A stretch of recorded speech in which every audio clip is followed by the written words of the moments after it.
muna siya. Ayan po guys ang aking ulam. Titipid ako kasi 3 linggo po yan ulamin. 3 linggo. Baka kasi yun na babaeng galunggong. Kasi magbabae.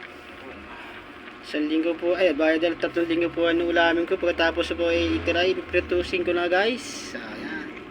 Kasi ho ay nagtitipid ako. So titipid ako para sa Sabado, may pangbili ng 1 kaong Red Horse. Yan. Lupit naman yung titipid na ay. Malupit lang niya magtipid ko. Malapit ka guys.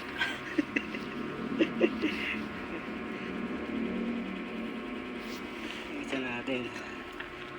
Ibigyan ko lagi. Dami ko ng pilis na ganito eh. Nagluluto ako eh. Kaya po. Ganyan din ako.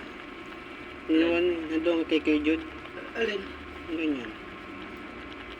Puputulan ko nga to. Ang sakit sa kamay pag nagbabarinan, lalo pag hawak yung gearing. Pag kinukontra. Putulan ko.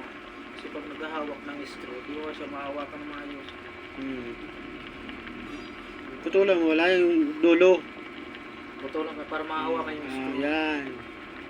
Di mo mahawakan ng maayos yung screw. Pag kukuha ka nga, di mo maayos pagkuha eh. Putulan. Sakit kaya sa kamay. May gunting ka. Yung gunting ko kasi hayop na bibigyan na to. Ano ba? Hirap-hirap to sa ano. Hindi na pinili.